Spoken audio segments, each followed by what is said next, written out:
So thanks everybody who's in the Zoom with us and watching at home on Facebook. Appreciate you guys for spending some of your lovely Friday afternoon. I know as it's getting nicer and nicer out, it's getting harder and harder to get on virtual meetings. So definitely appreciate you joining us today to talk about voting rights.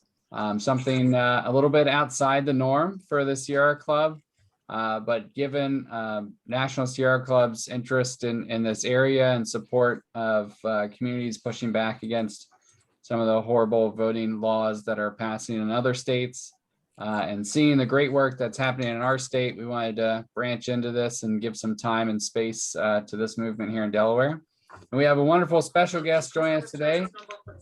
Kobe Owens is going to jump on the call today and speak with us a little bit. And the wonderful Dwayne Bensing is with us today. As usual, my name is Dustin Thompson. I'm the Volunteer and Community Outreach Coordinator for the Delaware Sierra Club. So why don't we do some introductions here? Dwayne, we'll start with you. Hey everybody, Dwayne Bensing. I am staff attorney at the ACLU of Delaware. Have been with them for a little over a year now and have been working on heading up our voting rights work at the ACLU of Delaware, including with our new statewide Delaware Voting Rights Coalition. Great, Kobe. You have to pick like only 5 of your 20 organizations. How's everyone doing? My name is Kobe Owens. I do a lot of work with the Delaware NAACP. And, you know, voting rights is a core aspect of our democracy, and we continue our fight. Joining in with the ACLU and also joining in with partner organizations across the state as we push for more voter access. Great. So if anybody watching on Facebook, if you have any questions throughout the conversation today, you can just drop them in the comments. I'm monitoring the Facebook feed over here. And if anybody on the Zoom has any questions, you can put them in the chat as well. So why don't we start out with kind of some groundwork on what's happening around the nation right now. A number of states seem to be working pretty hard to make it pretty hard to vote in some other states, and kind of leaning on pretty heavily in the way of limiting access to the ballot. So perhaps you could just kind of go over some examples of what we're seeing in other states, kind of some of the issues there. Dwayne, we'll start with you and then jump to Kobe. Sounds good. Yeah, I mean, I think what the most notorious example we have right now is what's happening down in Georgia. And I think that what we'll see is that there's a lot of variations on the same theme. The ways in which folks are trying to restrict voting access are all very similar. You're going to have decreasing the amount of time that people have to request ballots, decreasing the amount of time people have to avail themselves to early voting, increasing the identification requirements, whether that's at the polls or in absentee voting, decreasing the opportunities to show up to vote, whether that's by decreasing the number of drop boxes that are available, or decreasing the actual number of polling precincts. As you do that, you increase lines. And I think, you know, the most popular or notorious example from Georgia of how to make those lines as painful as possible is that, you know, now they've made it clear that providing water to folks who are waiting in these long lines that are an intentional result of these restrictions is now a misdemeanor violation in Georgia. So there are lots of variations on those things, and we're going to see, you know, on the flip side of that folks are going to be expanding access to being able to vote. So that means increasing the number of drop boxes that are made available, increasing the amount of time that people have to avail themselves of their vote, whether that's the number of days ahead of an election day that they can go and early vote, the number of days ahead of time of a request deadline to make sure that you receive that absentee ballot or mail ballot, and that's how you choose to do it. And then even in Virginia, I think we have a really great example of Virginia passing their own Voting Rights Act of Virginia, which requires local election administrators to receive public feedback or advance approval from the state's attorney general for changes like moving a voting precinct or election registrar's office, this kind of pre-clearance idea to make sure that if you're going to do something that's going to make any obstacle to someone's right to vote, that we want to make sure that it's not going to disproportionately impact communities of color or other groups. And so those are the kinds of trend lines that we're seeing. It's not all terrible. I think that we have a lot of interest in the terrible things that are going on. But I, for one, I'm really excited about the kind of work that we're going to see happening here in Delaware to expand access, not only in registration with movements like automatic voter registration and same-day registration, but also in our broadening access to absentee ballot status and vote by mail. Kobe, what are you seeing in some of the organizations you're plugged into in an effort to kind of push back on some of the stuff that we're seeing, or conversely lift up some of the work that good states are doing, like Dwayne mentioned in Virginia? Yeah, so working with the NAACP and the Poor People's Campaign and the Repair the Breach, we are seeing things such as, and we view this as a battle for the ballot. What we witnessed in the beginning of this year when the Georgia runoff elections took place and Democrats were able to flip the Senate, we saw that set something in motion. I believe it's 250 bills across 43 states were put in to change and create voter restriction across the board. If you just look at the last decade alone, we've seen the most voting restrictions enacted to any point since the end of the Jim Crow era. We're seeing that resurge here, right here in America, present day in America.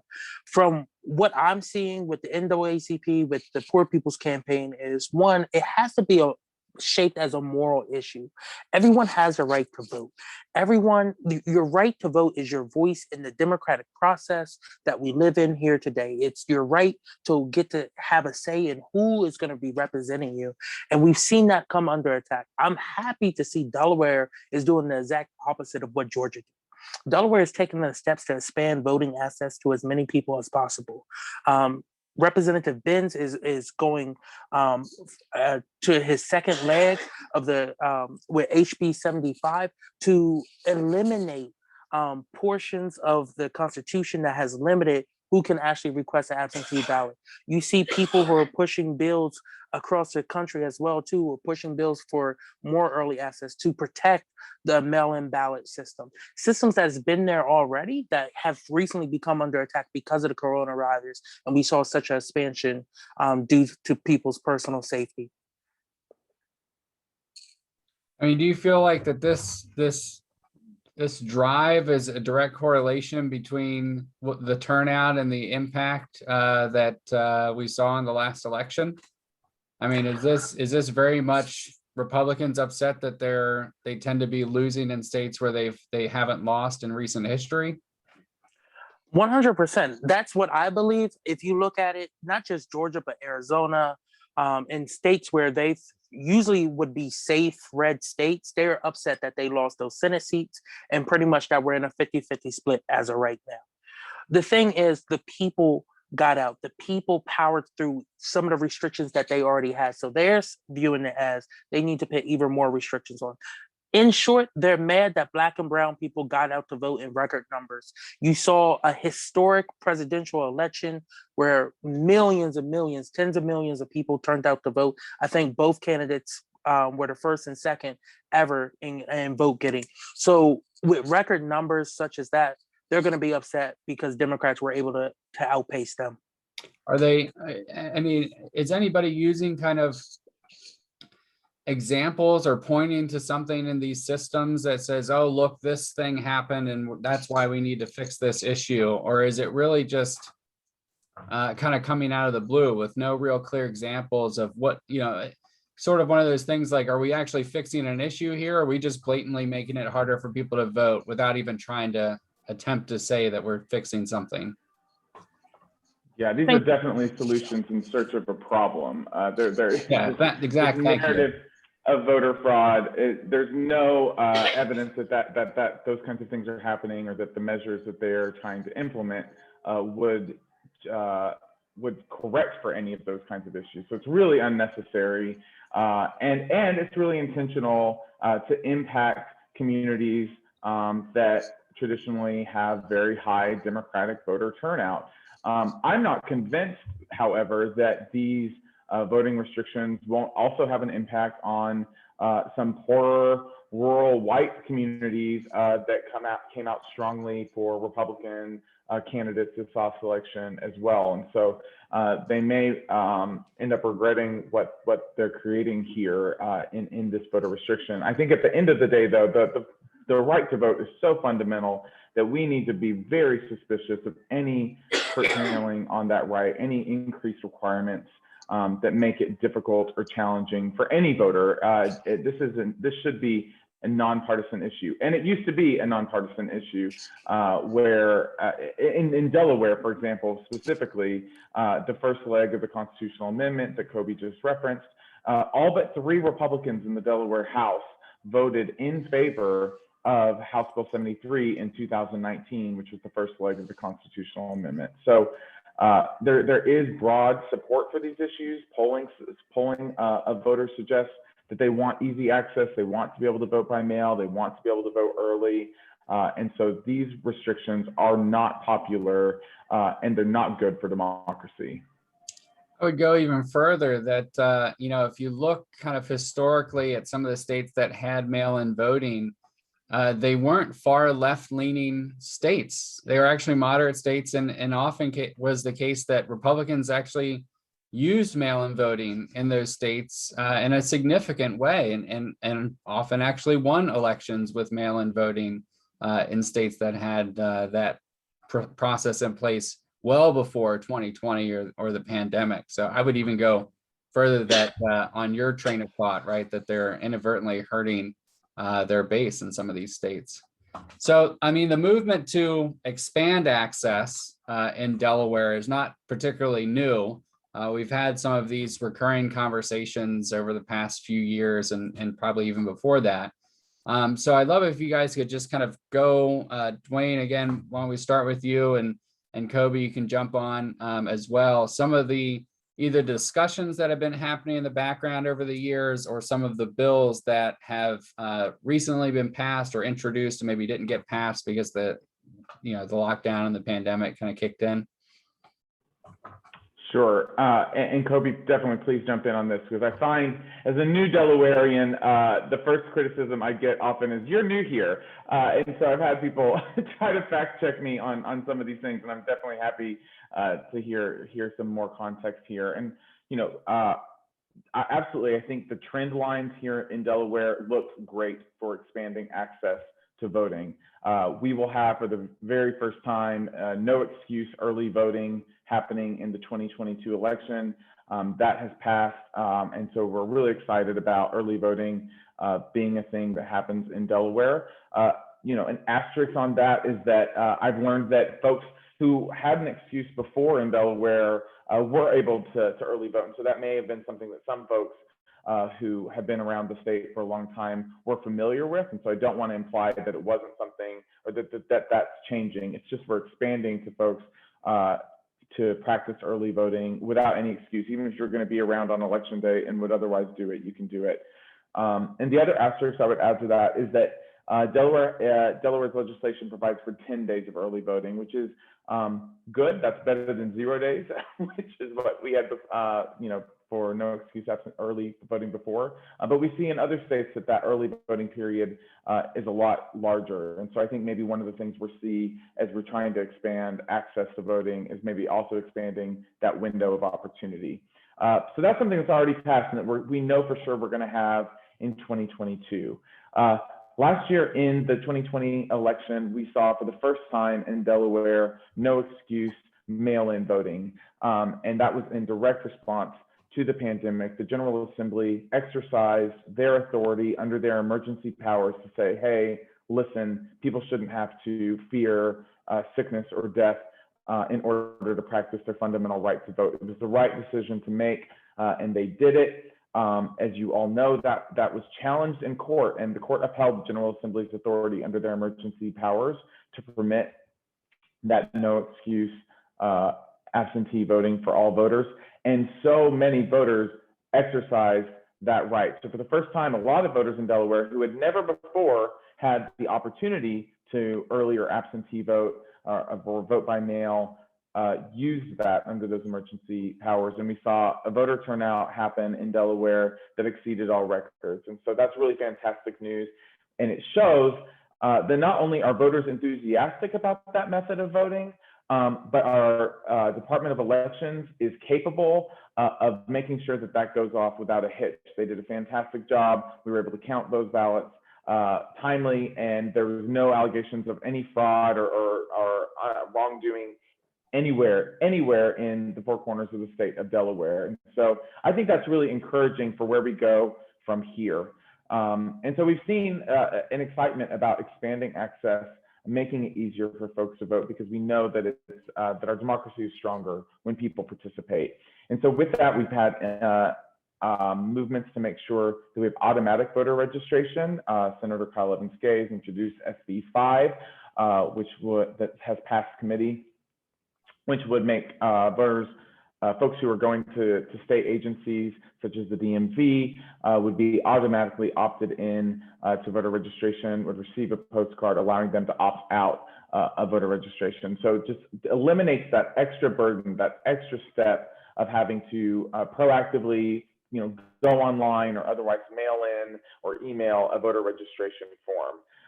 In the House, we have HB 25 that Sherry Dorsey Walker has introduced that would have same-day registration. So these are for the voters who are like, they wake up, they've somehow avoided all of the online digital ads and commercials on TV and said, oh, it's election day, I want to go vote. And they head down to their precinct and they say, oh, well, you haven't registered yet. Well, same-day registration means that you can do all of that at the same time, show your address, and cast your ballot all in one. So that's HB 25, and we're really excited about same-day registration. And then the other, elements that we have to put into place is because our Constitution currently, that language about absentee voter eligibility makes it such that you have to have an excuse, such as an illness or being out of the state, something like that. That our Supreme Court has interpreted that constitutional provision to mean that folks, that only those folks are eligible to vote absentee.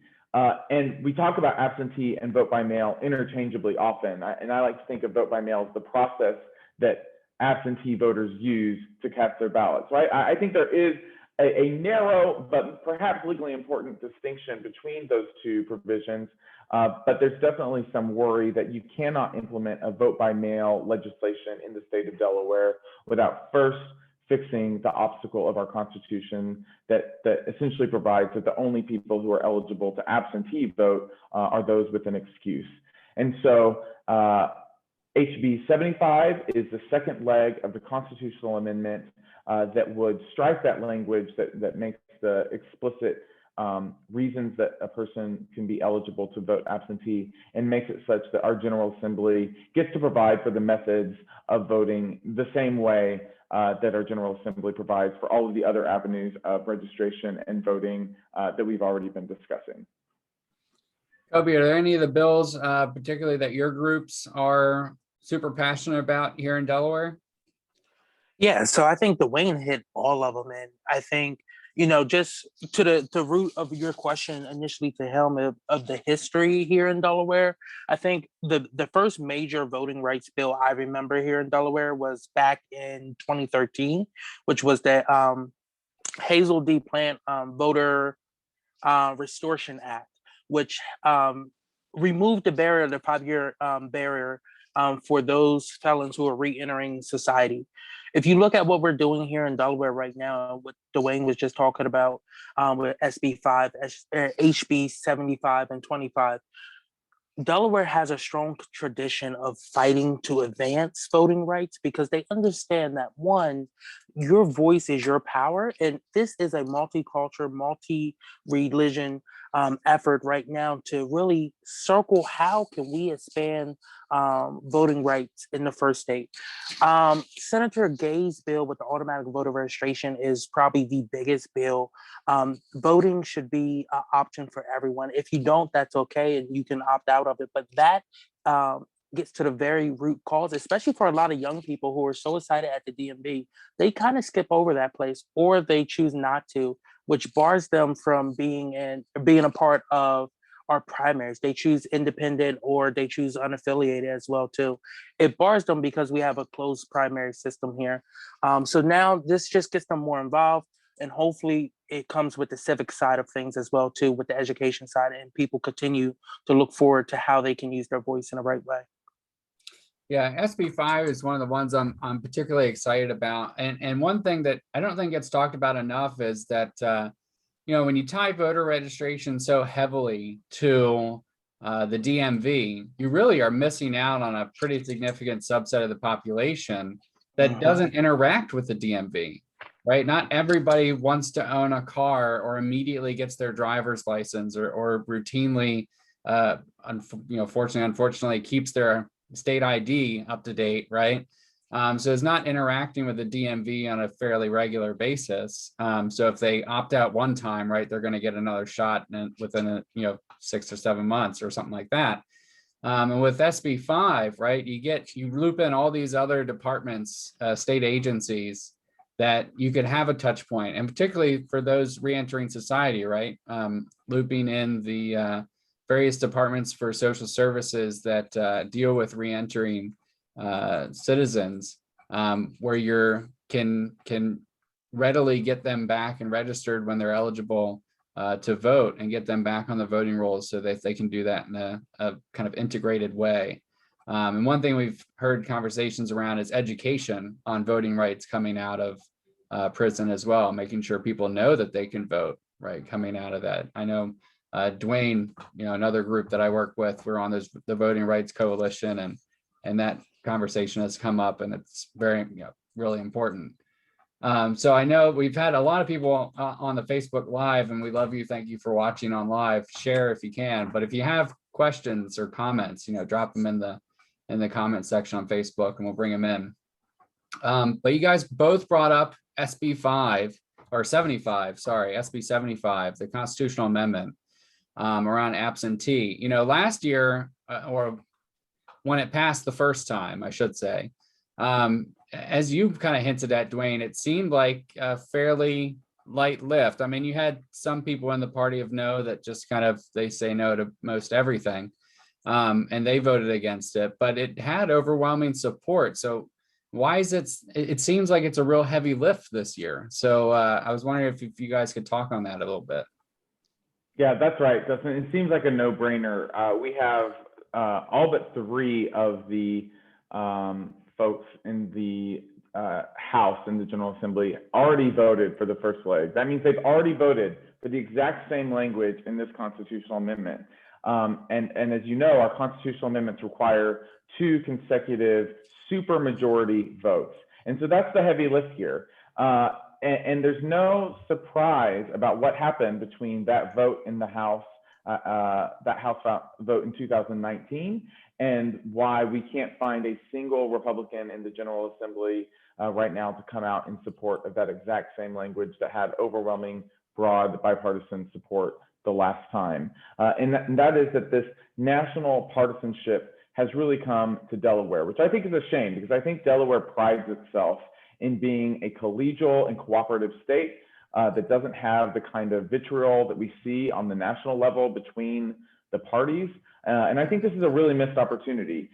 One of the reasons I think it's such a no-brainer is not only have these representatives voted for this exact same language the last time, but they also received unprecedented amount of mail ballots in this election. So they're actually sitting in their Zoom windows in Dover because voters sent them there with their mail ballot. So I don't understand the backbending that you have to do to say that I voted for it last time and I have over 500 to 1,000 mail voters who supported me with a mail ballot in my district, yet I can't support a constitutional amendment right now that would make sure that that opportunity is made available in all future elections. I don't understand what that is about, but we need the supermajority, and that means that it will require bipartisan support in the Delaware House this time around.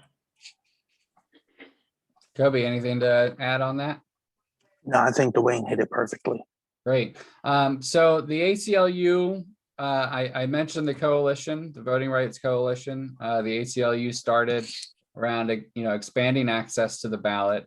And you guys had a press conference, the ACLU and others et al. Had a press conference last week.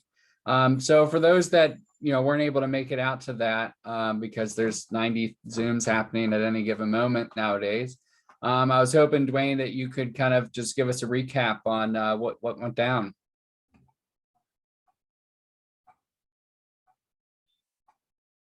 Sorry, had to find my unmute button. Yeah, so I actually just dropped in the Facebook Live feed our press conference video link and link to our website at the Voting Rights Coalition. So I'll just give a little bit of the context of how this started. Obviously, there was a lot of excitement around the 2020 election. And what we found at the ACLU is that there were a lot of groups that were working really hard on expanding voting rights in the state of Delaware. And we thought that it was a really perfect opportunity to start that collaboration. And so we started reaching out to a lot of the organizations who have, some of which have traditionally been involved in the voting rights space, and others who are kind of new to this area. And so what we've created is a really diverse and broad coalition of voting rights advocates from all corners of the state, all different kinds of backgrounds. It's a very diverse group. And it's the first time that we've had kind of the statewide excitement about expanding voting rights in Delaware. And so we were really excited to launch this. We got the buy-in of our partner organizations, and we did a press conference last week to announce that we exist and to announce the legislation that we are supporting, many of the bills that we've already discussed today, and announce who our member groups are. And I think importantly, to really center the voices of voters who elected to vote by mail in the 2020 election and who care deeply about having the right to do that in the future. So it was a really powerful event to really center the voices of our coalition partners, but also the voters in Delaware, so that the folks in the General Assembly know that we are watching, we're paying attention, and we're really pushing for this change to occur in the first state. Kobe, on other states, I know that the organizations that you're involved in, you're kind of all over the place, and you tend to travel around a lot yourself. I see you in selfies kind of all over the country sometimes. So are you seeing similar movements in other states that you've been involved in, a lot of coalition building to push back on some of these bad policies and lift up the good ones? Yeah, so most people kind of realize how their general assemblies are kind of formulated right now, and that they have GOP dominated supermajorities in most of them. So a lot of the coalitions that I'm seeing, especially in the South, in Alabama and Mississippi and North Carolina and Georgia, they're focusing around what can be done on a federal level. And that's the For the People Act. Which I believe was introduced in the Senate this week or last week, and it has already passed the House. And what they believe and what I believe is that that will help stop a lot of the legislation that have been put through by the GOP that restricts a lot of voter access. To a greater degree, the legislation starts to rebuild the Voter Rights Act. I mean, there's still another component to it. It's the John Lewis Voter Rights Act as well, too, of 2021. But it creates a national baseline for voter access that every American can rely on. Look, at the end of the day, every citizen who wants to be registered to vote should be registered. Every citizen who wants to vote should be able to vote. And every vote that's casted should be counted, regardless of who you vote for. That is, at the end of the day, that's what everyone believes in. And I think by this coalition building, this organic coalition, grassroots coalition building that we're seeing across the South and in states all over, it reminds me of a new day civil rights movement. You're going to be seeing actions such as on May 8th, the John Lewis Voter Brigade, where people are calling for you to take action in your states, and do a car, decorate your cars, join your neighbors, come out for voting rights. And then following that, you're going to see the revival of the bus boycott. And you're going to see people who are going to start boycotting, using nonviolent civil disobedience to speak out against the laws that they've seen in Georgia and Alabama and other restrictive laws. And then you're going to see also another resemblance of the Freedom Summer. You're going to see a bus ride that starts in Selma, Alabama, and make its way to DC, calling for either the filibuster to be ended, so that we can pass the For the People Act and the John Lewis Voter Advancement Act, or calling for the GOP senators to wake up and do what the people want. The majority of people the majority of voters out there support the For the People Act. It's time to get it passed on a federal level so that people can have their rights, their voting rights protected. Absolutely. Yeah. So I'm hopeful that once all these things start happening, we'll start seeing some links online. We'll certainly share, with our lists and on our pages. So I think that's kind of the wrap up question is, where do we go from here? What can people do from here? But before we get to that, I do want to touch on a point that Mike raised in the chat here on Zoom about mail-in voting. And that, we saw a lot of people sign up to get their absentee ballots mailed out automatically, but it was a little different for school board elections. And it's really great that you raised that right now, because a number of school board elections are coming up within the next 30 days or so. I'm here in Red Clay, and we have one coming up on May 11th.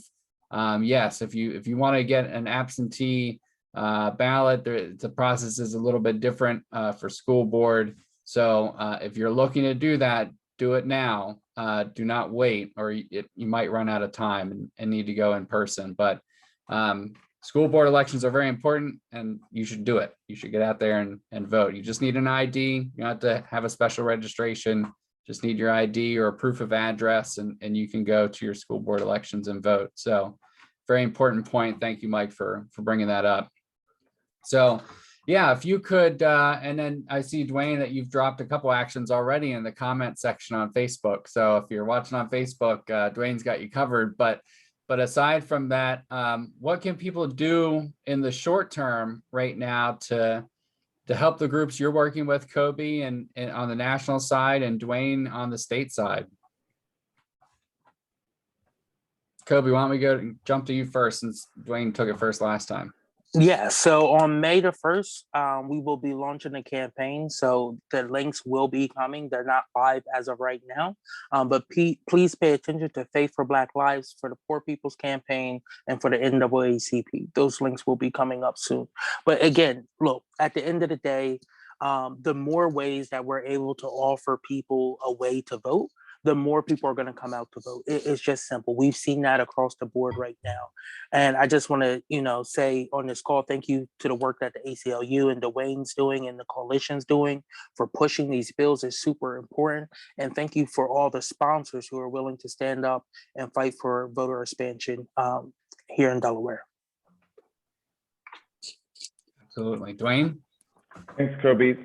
Thanks, Dustin. I want to just one more other, I appreciated Mike's comment in the chat, and I also wanted to just remind folks, if they signed up as a permanent absentee voter in 2020, they need to understand that was only for the elections in 2020. And so I would hate if we can't get permanent vote by mail passed by 2022 and make sure people are informed about that opportunity. They're going to have to either have an excuse to vote by mail again or enroll again in permanent absentee voter status. And so that's one of the things I think really folks need to understand, is that we're going to cause a lot of confusion if we don't institute a permanent vote by mail and absentee voting system in the state of Delaware. Folks who exercised that right last time are going to be very disappointed if they don't get that mail ballot in 2022. And so we've just got to make sure that we communicate with folks. And this will be an evolving process. We'll see when and how the legislation passes. But I did want to flag that. It's something that's already worrying me, even though we're a couple years out. And related, I think, to the school board elections issue is also that there are so many municipalities in the state of Delaware that have an additional layer of voter registration requirements. And so House Bill 146 has just been introduced. I just got the email this morning, and I'm actually in Mexico right now, so I haven't read it yet, but I'm going to. I wasn't going to tell on you for being in Mexico, and you just threw yourself right under the bus. The sun is calling me, so I was like, I need an excuse. So I haven't read it yet, but I'm going to. I'm excited about it. It's something that folks are paying attention to, because that's, again, the obstacles we're seeing are additional layers to registration, additional layers to actually casting your ballot. And so in Delaware, having that municipality added barrier for registration to vote in those elections seems really unnecessary when we have such a great statewide Department of Elections taking care of that. So that's another thing I wanted to flag. But the call to action here really is to continue paying attention. If you live in a district where your representative voted for the first leg of the constitutional amendment, I ask you to reach out to your representative to make sure to get them on the record that they'll support it again, that they'll get this passed.